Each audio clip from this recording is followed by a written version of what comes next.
Eu vou então colocar. Eu vou colocar um vídeo para daí a gente aguardar o pessoal. Ah,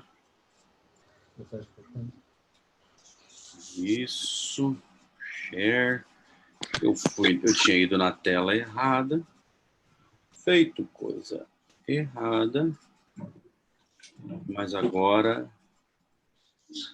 tá tudo bem. Eu vou colocar para vocês assistirem a música.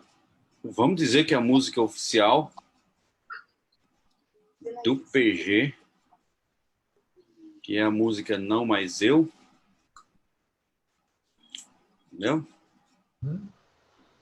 E aí, logo em seguida, a gente já dá continuidade aqui. Vamos lá.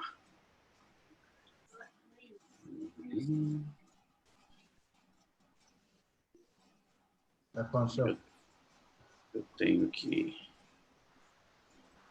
fazer aqui, clicar. Pá. Isso. Agora sim. Vamos lá? Tá saindo aí certinho?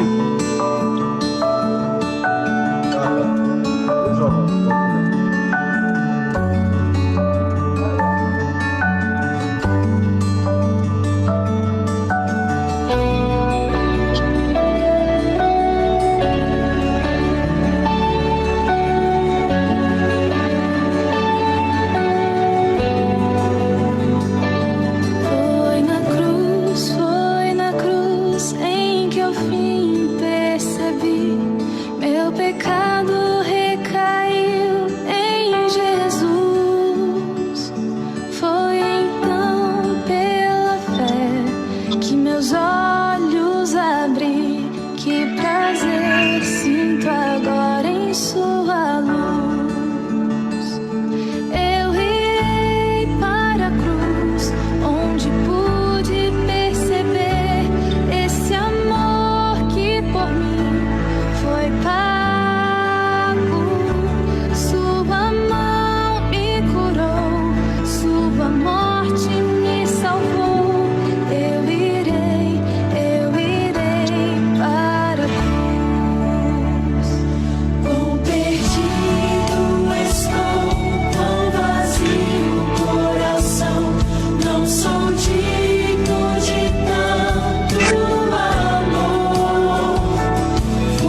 Muito bom. Boa noite, gente. Boa tarde a todos. O pastor Fernando está aqui conosco já. É uma maravilha poder estar com todos vocês aqui mais uma vez. Gente daqui de Nova York, gente do Brasil, gente do Texas, lá de São Paulo. Pastor Fernando, tá ouvindo? Estou ouvindo, sim. Tudo bem, pastor? Tudo bom, graças a Deus. Que alegria poder estar com a gente aqui. Mas vai ser competição de barba vocês dois aí? Ou como é que nós vamos lidar com esse assunto? Você viu o nosso amigo texano lá, como é que tá também, não? A gente não... Isso se chama não esconder a idade, né? Isso porque o nosso outro amigo do Texas também que tá o Carlos vestido... tirou. Isso, o tio Carlos lá, que é do Texas, também tirou a barba dele esses dias. Ia dar menos trabalho. Ia dar um trio muito bom, viu, pastor? Ficar mais jovem. Ô, pastor Fernando, deixa eu apresentar rapidamente aqui quem é que está conosco aqui nessa sala. Tem mais pessoas que estão entrando, mas no Facebook Live nós temos várias pessoas. Nós temos aqui o tio Carlos e a tia Helena, que são lá, eles eram daqui de Nova York e moram lá em Houston, no Texas. É o que eu tenho falado sempre, aqui em Nova York você vem para trabalhar e ganhar dinheiro. Depois que você ganha dinheiro aqui nessa região aqui, os de New Jersey também, viu, pastor Fernando? Aí depois que ganha dinheiro nessa área aqui, vai lá para o Texas desfrutar e viver a vida boa de lá, entendeu? Tá difícil, né, Carlos? Você não fala que é difícil viver aí em Retiro? Então é desse jeito que funciona. Não. Ali tem eles.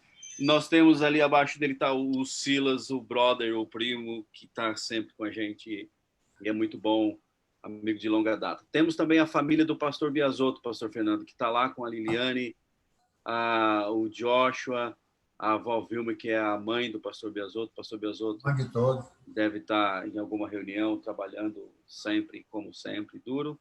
Nós temos a Marilda, lá do Paraná, que está com a gente também. A Dona Maria, minha mãe, que está aqui nos assistindo. E temos mais... Marlene. A Marlene, também do Texas, está aqui conosco. Mas no Facebook nós temos lá uma turma grande que querem ouvir a mensagem especial de hoje. E, pastor Fernando, uma curiosidade. Você sempre pregou muito bem, e sempre cantou muito bem. 2 grandes ministérios, 2 grandes talentos.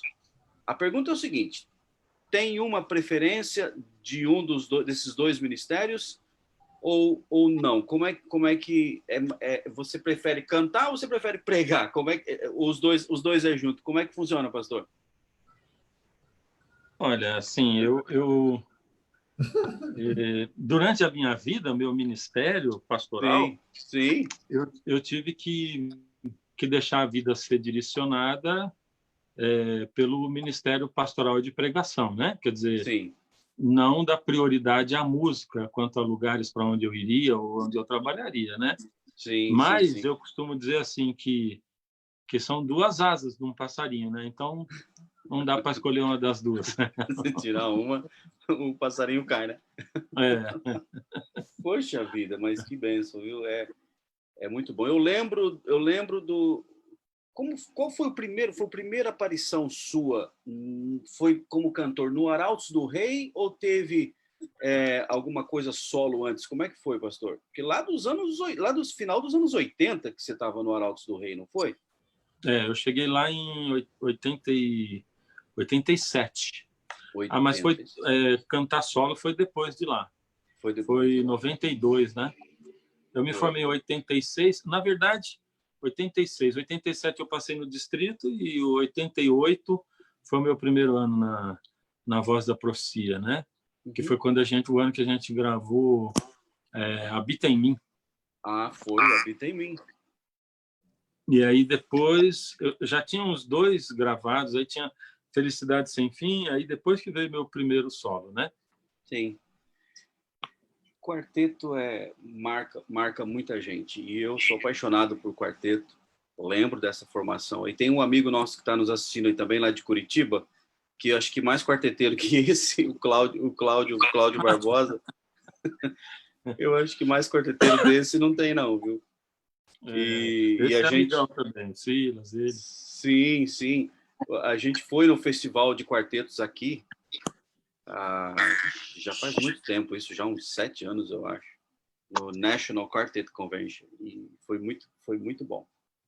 E é uma bênção poder ter você aqui com a gente hoje. Pastor Fernando, aqui a gente faz geralmente um momento de pedidos de oração, de agradecimentos, aqui agora, alguns minutos, a gente faz uma oração inicial, e depois você já entra com a mensagem, o senhor já entra com a mensagem de hoje.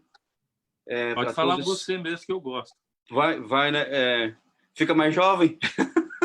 Fica mais jovem? Tá bom.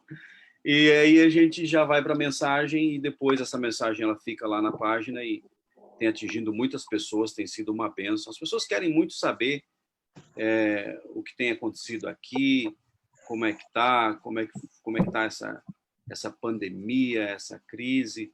A igreja continua fechada, as escolas continuam fechadas. Quer dizer, nós estamos em férias agora, mas ainda não está liberado para recomeçar as aulas, no que seria um processo normal. As aulas recomeçam em setembro.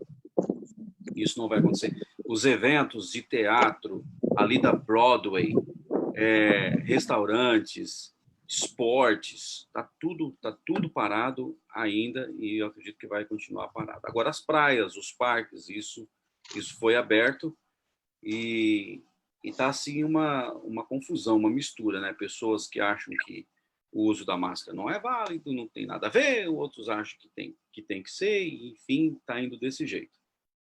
Mas realmente o mundo inteiro parar por causa dessa pandemia nos faz pensar sobre muita coisa. Eu acho que o título da mensagem de hoje ela é realmente muito própria e muito especial para esse momento, porque realmente vem essa pergunta, né? E agora? E aí, como é que vai ser? Então, a gente quer aqui, em nome do nosso grupo, agradecer mais uma vez por você estar aqui conosco e dividir a mensagem com todos aqueles que vão nos assistir agora, tanto aqui na sala quanto nas redes sociais que já estão acontecendo e que vão vir mais para frente também. A gente tem atingido aí bastante pessoas e esse grupo tem sido uma bênção na vida de todos. O pastor Fernando esteve aqui conosco ano passado. Foi ano passado, né, pastor? No acampamento? Foi maio do ano passado. Foi sim. Foi uma pena que eu não pude estar lá com vocês. Foi o primeiro acampamento que eu não participo em 20 anos que eu vou nesse acampamento. Mas foi muito bom poder ter você e a tia Cecel aqui conosco. Um carinho muito especial de toda a nossa turma aqui. O pastor Crislin deve estar fazendo algum estudo nesse exato momento. Então, ele não pôde estar aqui com a gente também. Mas é muito bom poder estarmos juntos. Nós temos alguns pedidos, pastor. Algumas pessoas que têm pedido para esse grupo orar. Muitos milagres já aconteceram, muita história já rolou desde que nós começamos esse grupo há 3 anos atrás. Eu acho que o pastor Beazotto falou com você alguma coisa quando você esteve aqui. Nós temos um rapaz muito especial que sofreu um acidente aqui há 2 anos atrás, chamado Vinícius. Ele está em Atlanta, em recuperação. Ele teve traumatismo craniano muito grave. Os pais vieram do Brasil para tomar conta dele. E esse grupo tem acompanhado, tem orado por esse rapaz, pela sua recuperação. E não tem sido fácil, porque ele está ainda começando os movimentos e muita fisioterapia.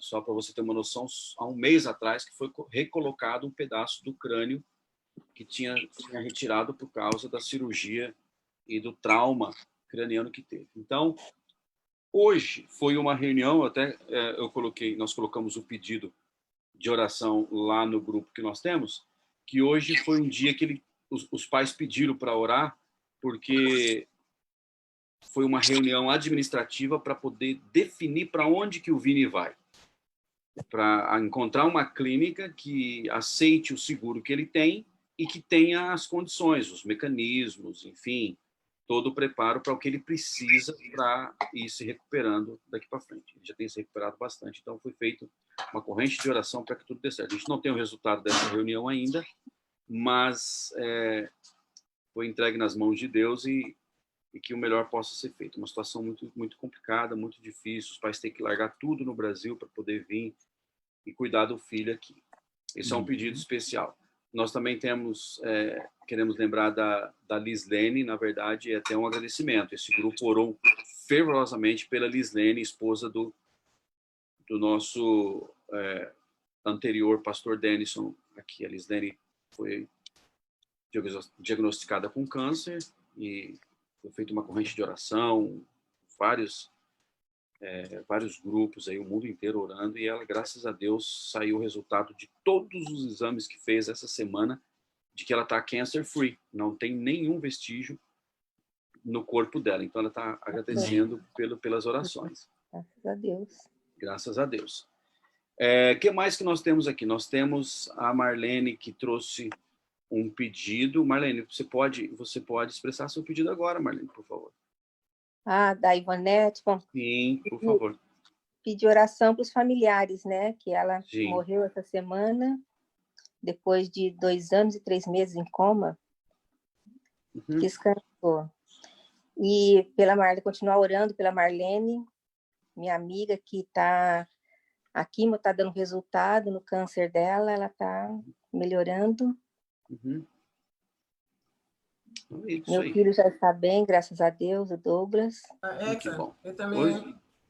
Pode continuar, tia. Marlene terminou? Marlene terminou? Então vamos lembrar de orar. A Miriam está pedindo oração, ela me telefonou mais cedo também. Sim. A Creuza Braga, eu não sei se você lembra, ela era a avó sim. da Pamela. Sim. Faleceu hoje, ao meio-dia, horário do Brasil. Uau. Ela está pedindo orações pelos familiares, oração pela Pamela e família. E se você viu, a Martinha também falou que outro membro do FDNY faleceu também. É mesmo? Uau, são esses pedidos que estão feitos aqui no Facebook. Vamos lembrar de orar por eles, sim. Pastor Fernando, nas suas orações aí, se puder lembrar desse pessoal todo daqui, por favor. Oi, Marlene, pode falar. Orar pelo pai do Eduardo, Ivan, né?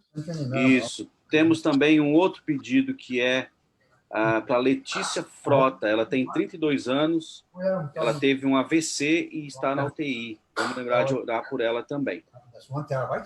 Vamos lembrar de orar pelo pessoal que trabalha na frente médica aqui em Nova York. Agora o estado da Flórida que está... E o Texas também, né? O Texas está com os números muito altos de Covid-19.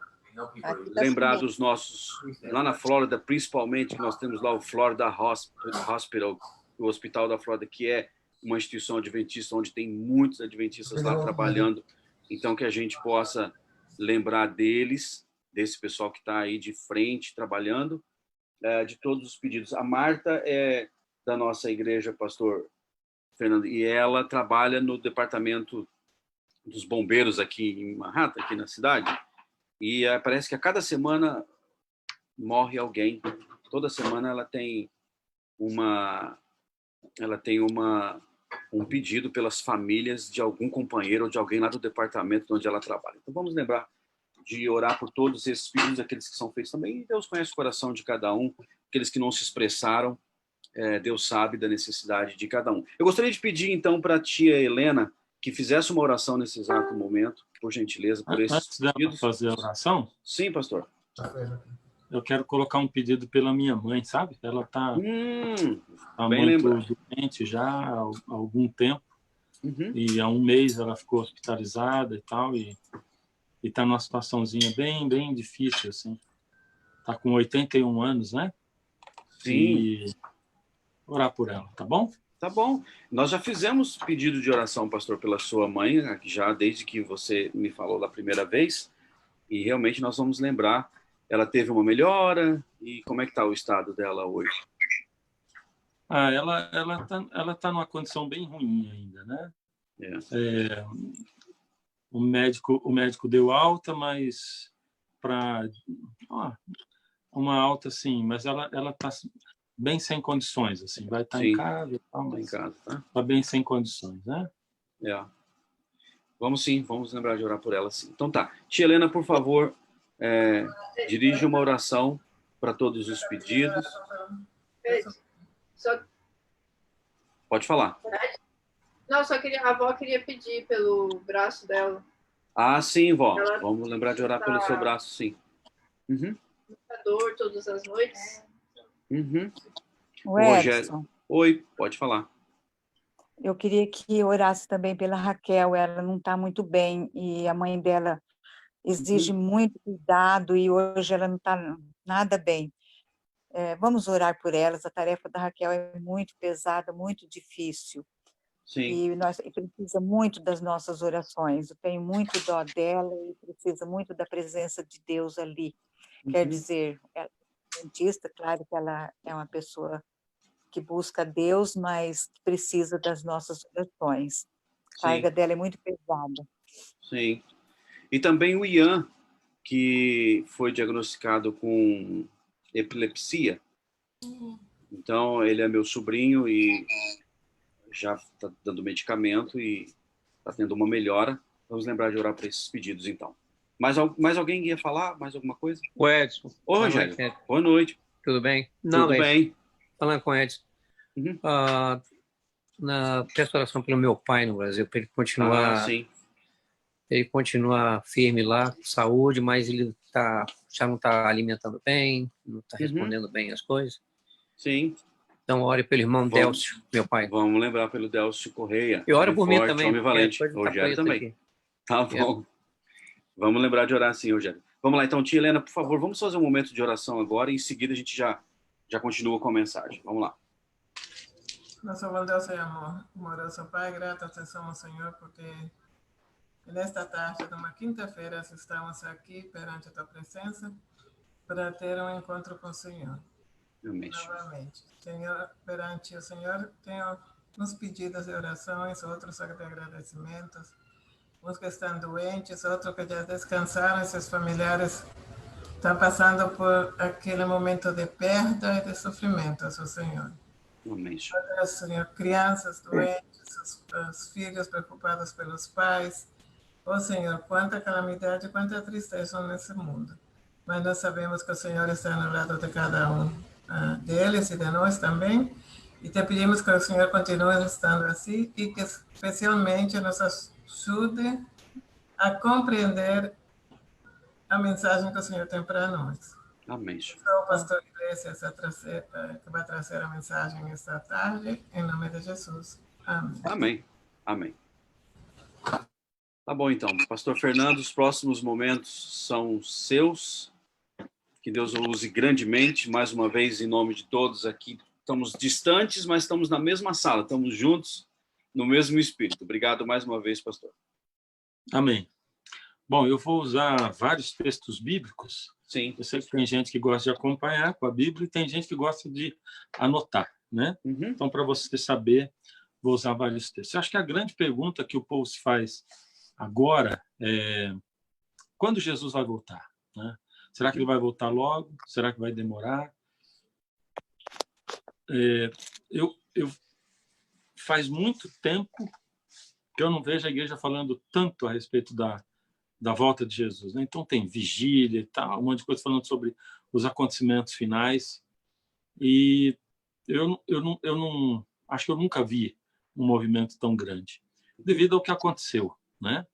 E a pergunta principal é: quando Jesus volta? Será que ele volta logo? Será que volta mais logo? Será que não volta logo? Para a gente ter uma ideia, ou começar a conversar a respeito disso, eu acho que nós temos que ir para o primeiro texto onde Jesus deu os sinais da vinda dele. O último sinal que ele deixou, lá em Mateus 24:14, onde ele fala assim: e será pregado esse evangelho do reino por todo mundo para testemunhar a todas as nações, então virá o fim. Então, depois de dar vários sinais, Jesus diz assim: antes de eu voltar, o evangelho vai ser pregado a todo mundo. E aí eu fico pensando, será que nós estamos pregando o evangelho? Ou será que do jeito que nós estamos pregando o evangelho, nós vamos alcançar o mundo inteiro com esse evangelho?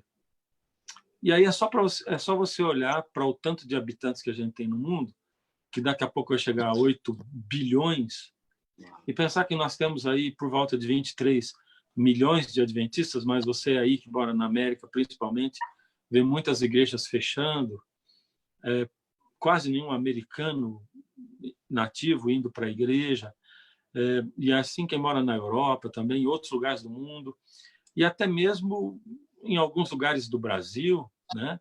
A gente vê um crescimento, às vezes a igreja cresce muito, mas muitos saem da igreja também. E a gente vai ver que, se nós continuarmos trabalhando como nós estamos trabalhando, ou se a pregação continuar como tem acontecido, nós não vamos conseguir pregar o evangelho. Mas Jesus disse que esse é um sinal, que antes dele vir, o evangelho seria pregado sim. Alguns até ficam perguntando assim, mas será que é para a todas as pessoas que vai chegar o evangelho, ou será que ele vai chegar a todos os países do mundo, né? Bom, aí eu quero levar você para um texto que eu acho que é um texto paralelo com Mateus 24:14, que é Apocalipse, capítulo 14, verso 6, onde diz assim: vi outro anjo voando pelo meio do céu, tendo o evangelho eterno para pregar. Bom, eu digo que ele é paralelo com Mateus 24:14, porque Jesus diz assim, e esse evangelho do reino será pregado, e aqui ele tá dizendo assim, viu? E um anjo tendo o evangelho eterno para pregar, e aqui diz assim, aos que se assentam sobre a terra, a cada nação, e tribo, e língua, e povo, dizendo com grande voz. Então, lá Jesus diz assim, esse evangelho do reino será pregado por todo mundo, para testemunhar a todas as nações, mas João aqui, ele fala mais ou menos a mesma coisa, só que ele diz assim, esse evangelho será pregado aos que se assentam sobre a terra. E aí ele aumenta o volume. Então, fica mais claro que tem que chegar a cada pessoa. Só que quando eu penso no contexto do fim, ou do fim, onde cada pessoa vai ter que conhecer o evangelho para decidir se recebe o selo de Deus ou a marca da besta, então eu chego à conclusão que realmente o evangelho tem que ser pregado a todo mundo, a cada pessoa desse mundo. O problema é que está muito devagar. Ou será que o problema é que Jesus deu para a gente uma missão impossível? Será que a missão de pregar o evangelho a todo mundo é uma missão impossível? Bom, Jesus, durante a vida dele, ele deu muitos ensinamentos para os discípulos. E essa missão que ele deu de pregar o evangelho ao mundo, ela é mesmo uma missão humanamente impossível. Porém, mesmo sendo impossível, teve uma época na história do mundo onde essa missão foi alcançada. Paulo, lá em Colossenses, no capítulo 3, ele revela que o evangelho foi pregado a todo mundo daquela época. Uau! 2000 anos atrás, e o evangelho foi pregado a todo mundo daquela época. Foi no Pentecostes. Jesus, o tempo todo, deixou a missão para os discípulos. Ele diz assim, olha, ide por todo mundo pregar o evangelho, ide fazer discípulos de todas as nações. Ele disse aqui, e será pregado esse evangelho a todo mundo. Porém, um pouquinho antes de Jesus subir ao céu, ao invés de ele dizer assim, bom, ele já tinha morrido, já tinha ressuscitado e estava para ser levado para o céu. A gente encontra isso em Lucas, no capítulo 24, no finalzinho do capítulo. Ao invés dele dizer para os discípulos, olha, eu vou subir agora ao céu, e chegou a hora, então vocês vão, hein? Ide. Lembra que eu falei? Ide. Jesus não disse isso. Jesus falou o contrário disso, o que parecia ser o contrário disso. Ele disse assim, permanecei, ficai em Jerusalém, até que do alto vocês sejam revestidos de poder. Ficai, permanecer. Isso tinha tudo a ver com a vida de Jesus, porque, na verdade, ele viveu 33 anos e meio nessa terra, e o ministério dele foi de 3 anos e meio. 30 anos ele ficou. Ele permaneceu na presença de Deus. 3 anos e meio ele trabalhou. E os discípulos ficaram. A gente encontra isso aí lá em Atos 2, né? Vamos lá? Atos 2. Eles ficaram reunidos num lugar chamado Cenáculo, e ali no Cenáculo eles se dispuseram a orar, a buscar a Deus, a reclamar de Deus a promessa do Pai, a promessa do Espírito, da qual Jesus tinha falado em João 14, em muitos outros lugares, né? O envio do Consolador, o Espírito que está entre vós, mas vai habitar em vós, ele vai estar em vós. E aí eles se dispuseram a orar, e eles reconciliaram, eles trabalharam com a unidade, mesmo na diferença de ideias, e o Espírito Santo desceu sobre eles. A reação do povo, ao ouvir os discípulos pregarem em diversas línguas diferentes, línguas de nações, a reação foi imediata. E aquela reação fez com que eles pensassem, será que os camaradas aí estão bêbados? E Pedro, no final daquilo, ele responde a esse pensamento deles. Pedro diz assim no verso 15 do capítulo 2 de Atos: esses homens não estão embriagados, como vim dispensando, sendo agora ainda 9h da manhã. Mas o que ocorre aqui é o que foi dito por intermédio do profeta Joel. E aí ele começa a citar o texto de Joel, o texto mais conhecido da promessa do Espírito Santo de Joel, que era o texto de onde Jesus falava. É Joel 2:28. Eu não vou ler aqui em Atos, eu quero ler com você a promessa lá direto em Joel 2:28. E é um livro da Bíblia bem difícil de achar, porque ele é pequenininho, mas você vai olhando Daniel, Ezequiel, vem Oséias, e logo em seguida está Joel. E Joel 2:28 é exatamente o texto que Pedro citou, palavra por palavra. E aí diz assim: e acontecerá depois que derramarei o meu espírito sobre toda a carne. Vossos filhos e vossas filhas profetizarão. Vossos velhos sonharão e vossos jovens terão visões. Então Pedro estava dizendo, olha, o que está acontecendo aqui não é que nós estamos bêbados. É que aquela promessa que Deus fez através do profeta Joel de derramar o Espírito Santo, ela está caindo justamente agora sobre nós que andamos com Jesus e que aqui estamos. Porém, quando a gente olha direito para o livro de Joel, e é por isso que eu não quis ler lá em Atos 2, porque lá está a mesma coisa, mas eu quis ler em Joel, a gente vê que o capítulo 2 de Joel ele é dedicado a essa promessa do Espírito. E o verso 28 ele é o auge, mas o início dessa promessa, ou a explicação dela, está em Joel 2:23, onde diz assim: alegrai-vos, pois, filhos de Sião, regozijai-vos no Senhor vosso Deus, porque ele vos dará em justa medida a chuva, fará descer do céu como outrora, a chuva temporã e a serôdia. E as eiras se encherão de trigo, e os lagares transbordarão de vinho e de óleo. Deus tinha prometido, através de Joel, quando ele começa a falar dessa promessa, ele diz assim, o Espírito ele vai descer em forma de chuva. 2 chuvas. Ele diz a chuva temporã e a chuva serôdia. E quando elas vierem, as eiras se encherão de trigo, os lagares de vinho e de azeite. As eiras era o lugar onde eles colhiam o trigo e punham ali para malhar o trigo. Os lagares onde eles pisavam as uvas, onde eles faziam o azeite das azeitonas.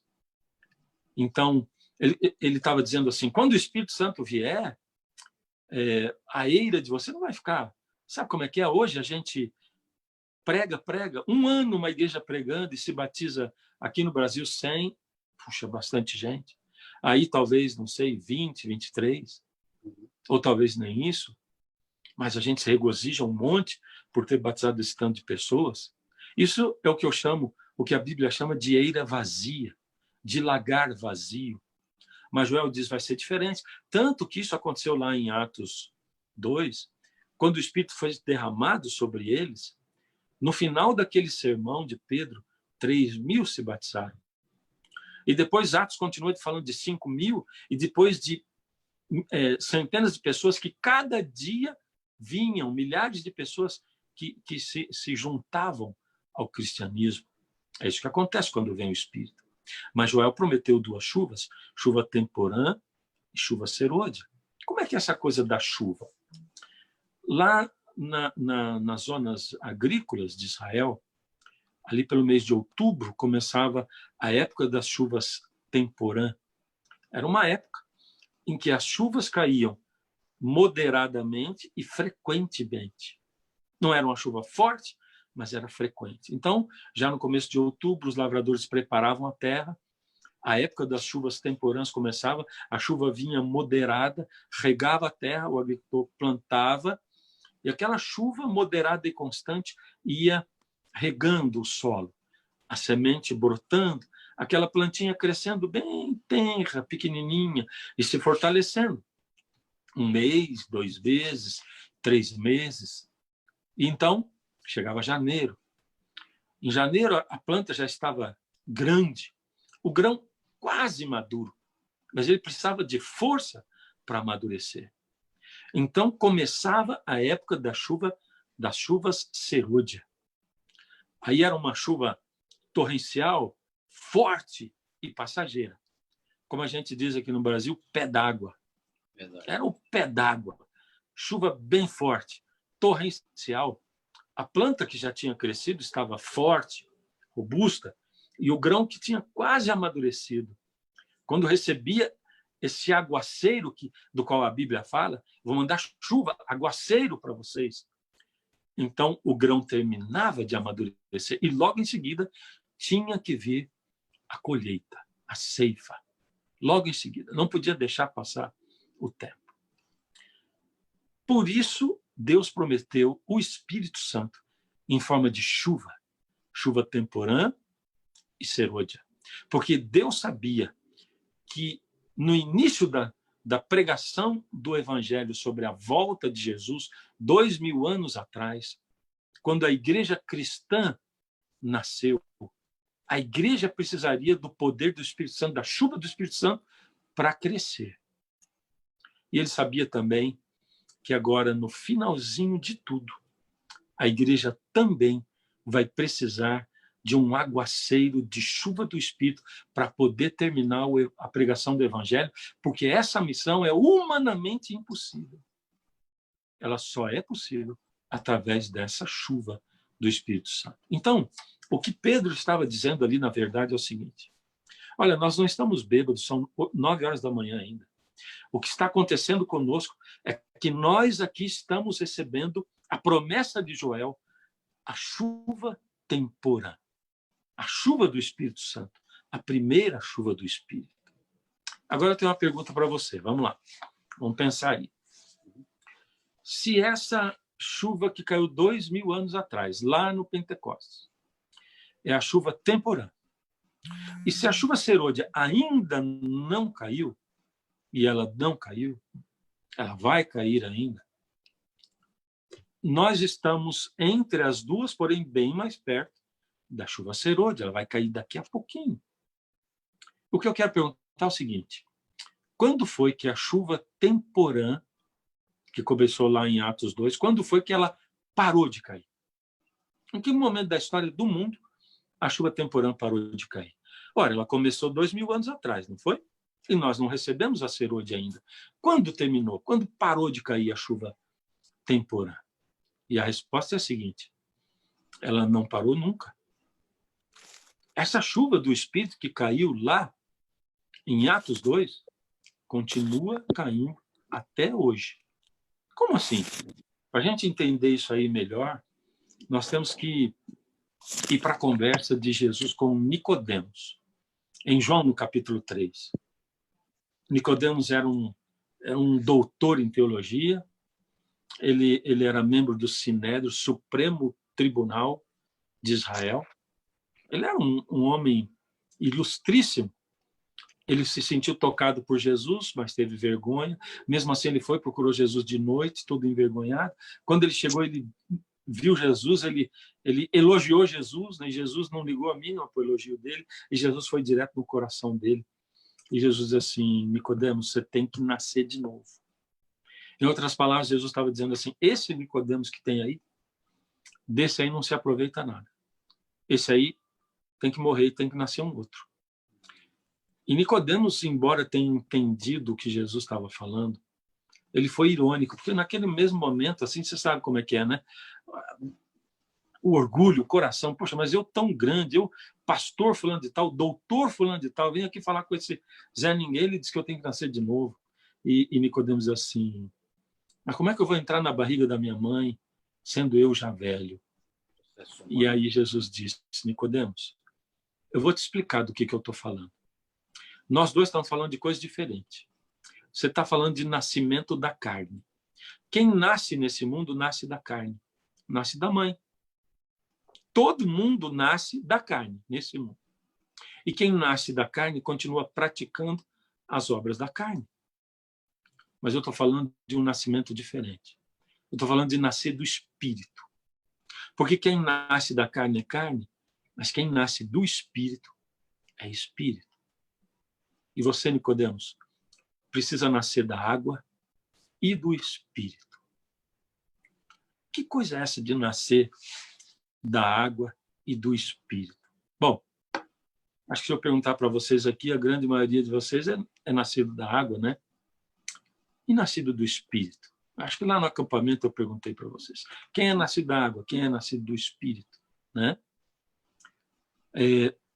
Nascido do Espírito. Como que a gente nasce? Quando a gente nasce do Espírito? Jesus disse nascer da água e do Espírito. Ele confirmou isso na vida dele. Lá em Lucas 3, no batismo dele, você vê Jesus indo até João Batista, sendo batizado como os outros. Diz assim, estando ele a orar, o céu se abriu. E aí, Jesus foi batizado pelo Espírito em forma corpórea, como pomba. E isso antes dele começar o ministério dele, porque ele sabia que ele não podia começar o ministério dele sem receber o batismo do Espírito Santo. E como ele é o nosso exemplo, nós também precisamos do mesmo batismo do Espírito que Jesus recebeu. O mesmo batismo do Espírito que Jesus recebeu. E a gente nasce quando do Espírito? Como Jesus. Quando você é batizado, o pastor impõe a mão sobre você e ele ora e ele diz assim, eu te batizo em nome do Pai, do Filho e do Espírito Santo. E você é batizado na água e no Espírito. A grande pergunta é assim, você continua sendo batizado pelo Espírito? Ué, mas tem que ser batizado pelo Espírito todo dia?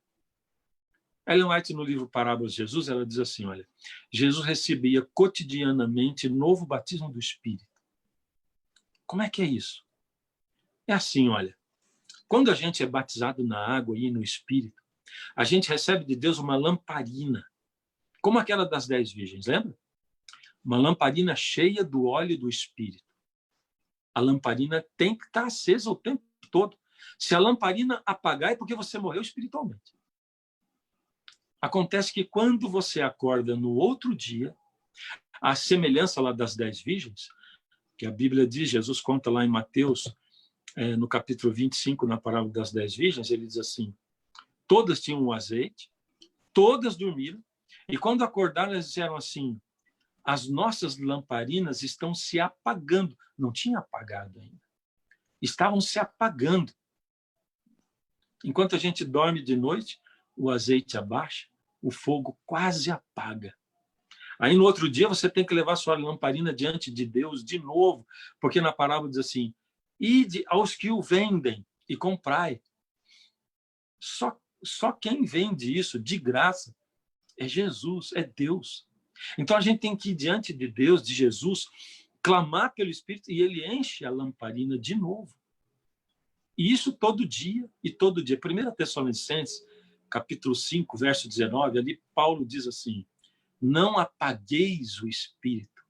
Isso quer dizer que muitos de nós podemos ter apagado o Espírito. Se a gente não vai, ou no dia que a gente não vai buscar, a gente apaga de novo. E apaga de novo. E cada vez que a gente apaga, morre espiritualmente. Deixa de existir. Sabe, a Bíblia fala de Saul, por exemplo, que morreu espiritualmente, jamais voltou. Ela fala de Sansão, morreu espiritualmente, depois de algum tempo, com bastante sofrimento, voltou a reviver. Deus está dizendo, não é impossível você reviver do Espírito, mas requer busca, requer clamor. E para que serve o Espírito Santo na minha vida, hein? Pensa bem. Qual é a utilidade do Espírito Santo na minha vida? Lá em Atos 1, Jesus estava conversando com um grupo com os seus discípulos antes de subir. E no verso 6, os discípulos fazem para Jesus a mesma pergunta que todos nós estamos fazendo agora nesse tempo. Qual é a pergunta mesmo? Que mais nós estamos fazendo?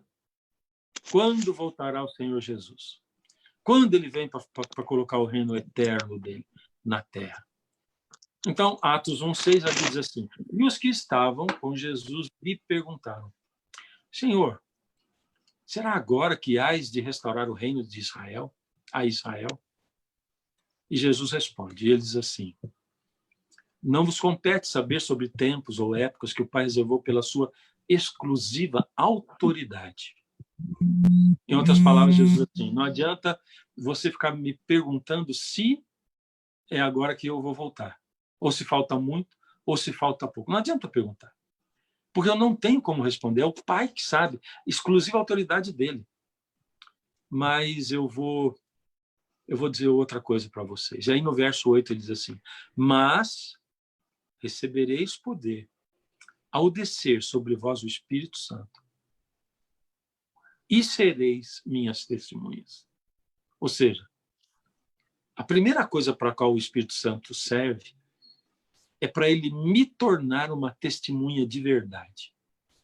Porque o mundo está cansado de ver gente que diz que é testemunha, até tem a aparência de testemunha, mas não é testemunha. Nós estamos estudando lição da Escola Sabatina sobre testemunho, né? Testemunho. Tem muita gente que diz que é testemunha, mas não é. Aquilo não está dentro dele, não foi modificado por dentro, ele não foi habitado pelo Espírito, aquilo não transborda dele. Não adianta falar, porque o que a gente faz é muito alto, as pessoas não podem escutar. Falam muito mais alto aquilo que a gente é do que o que a gente faz. O que nós somos é muito importante. Mas Jesus não parou por aí, ele diz assim: e sereis minhas testemunhas tanto em Jerusalém como em toda a Judéia, Samaria, até os confins da terra. Olha só, não parece com Mateus 24:14? Não parece lá com Apocalipse 14:6?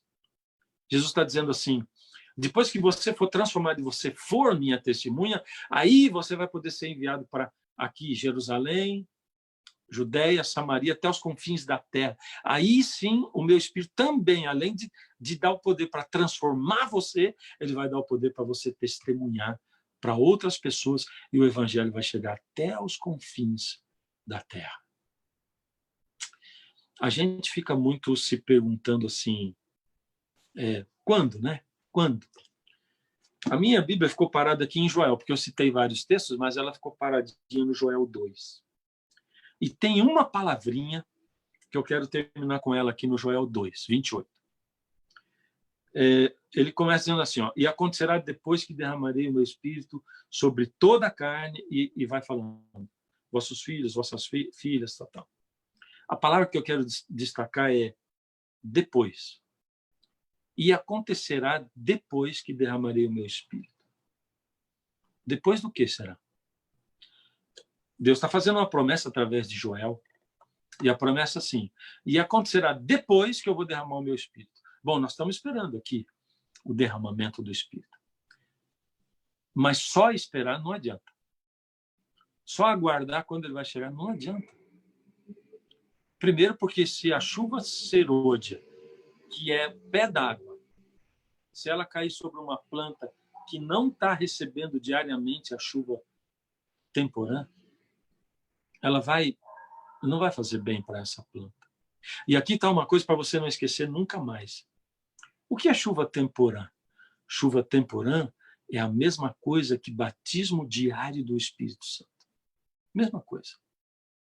Certo? E o que é batismo diário do Espírito? É chuva temporã.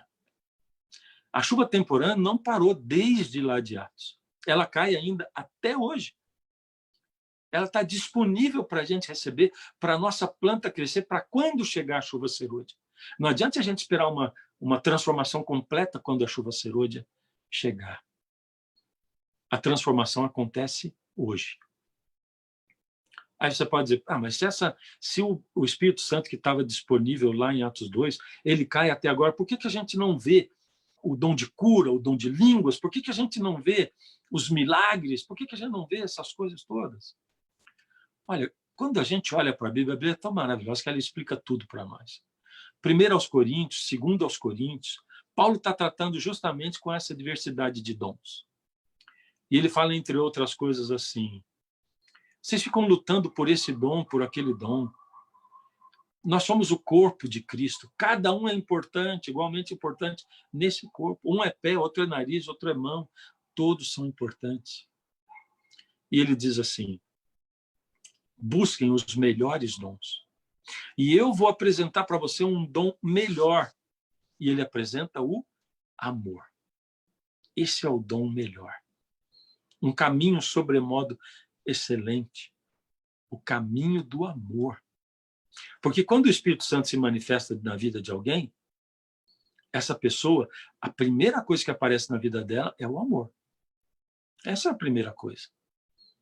Não é a vontade de corrigir a vida dos outros. É a vontade de que sua própria vida seja corrigida. Não é o olhar para o outro, mas olhar para si mesmo. Olhar para o outro no sentido de servi-lo e não de fiscalizá-lo, mas servir o próximo. Por que será que Joel diz, inspirado por Deus, e será depois que derramarei o meu espírito sobre toda a carne? Eu procurei aqui no capítulo 2 se Joel falava alguma coisa a respeito do que tem que acontecer agora. Porque se eu ainda estou esperando a chuva serôdia, e ele diz que ela vai ser derramada depois, eu queria saber o que tem que fazer agora para receber essa chuva serôdia. E eu encontrei. No verso 12, Joel diz assim: ainda assim, agora mesmo, diz o Senhor, viu agora? O que eu tenho que fazer agora? Ele está dizendo.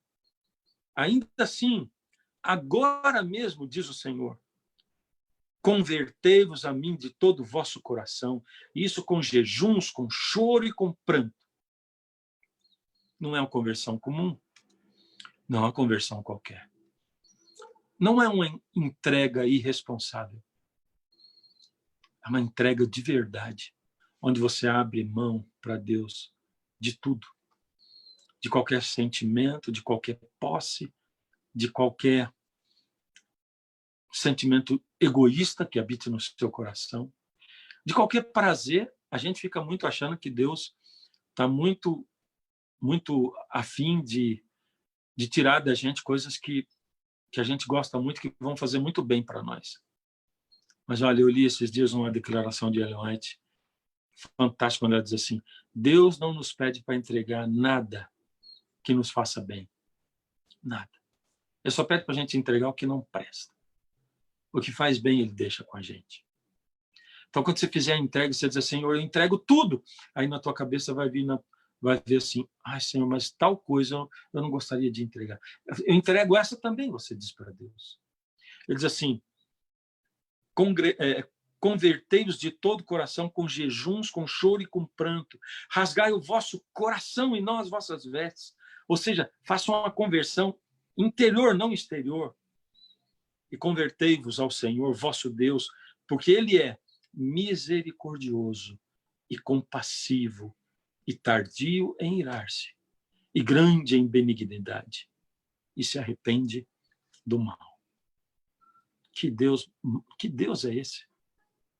Misericordioso, bondoso, tardio em irar-se, se arrepende do mal. É a ele que a gente tem que entregar tudo. Eu vou ler o último texto, verso 15. Tocai a trombeta em Sião, proclamai um santo jejum, proclamai assembléia solene, congregai o povo, santificai a congregação, ajuntai os anciãos, reuni os filhinhos e os que mamam, sai o noivo da sua recâmara e a noiva do seu aposento. Ele está dizendo assim: esse momento que a gente está vivendo é um momento sagrado, especial, chama todo mundo. E aí ele está chamando para congregar os anciãos, as crianças, os jovens, todos. Por quê? Porque ele vai dizer depois que ele vai derramar o Espírito Santo sobre todos.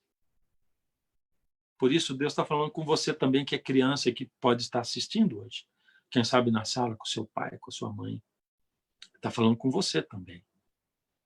Porque Deus chama quem é criança. Eu me lembro, eu criança, prometendo para Jesus que eu aceitava o convite dele. Eu me sentia responsável por pregar o evangelho. E todos nós somos. Você é também. Por isso, você criança, você jovem, você adulto, você idoso, eu vou fazer um apelo para você. Não é para você levantar aí, nem para chorar, nem para... O meu apelo é o seguinte, é que na primeira oportunidade, quem sabe depois desse culto, quem sabe hoje à noite antes de deitar, ou quem sabe amanhã de manhã, na madrugada, de manhãzinha, no seu culto pessoal, mas só pode ser até ali. Depois disso, não. No primeiro momento em que você puder se ajoelhar num lugar e que você fique sozinho com Jesus, fecha a porta. Nem que você tenha só o banheiro como lugar para você ficar sozinho. E ali você vai fazer essa entrega para Jesus. Quer dizer, Senhor, eu entrego de fato a minha vida, o meu coração. Não interessa a sua idade. Por isso a gente está reunido aqui, porque Deus ordenou, congregai o povo, ajuntai o povo. Quem? Os mais velhos, os anciãos, as anciãs, as crianças, os que mamam, os jovens que estão se preparando para casar, todos se ajuntem. E a última coisa que Deus diz é o que nós, pastores, devemos fazer. Verso 17. Chorem os sacerdotes, ministros do Senhor, entre o pórtico e o altar. Ou seja, ele está me chamando, pastor, para eu chorar entre a porta de entrada da igreja e o púlpito. E orem. Poupa o teu povo, ó Senhor. E não entregues a tua herança ao opróbrio, para que as nações façam escárnio dele, porque vão dizer, onde está o Deus deles? Ou seja, é tempo da gente orar e chorar pelos nossos.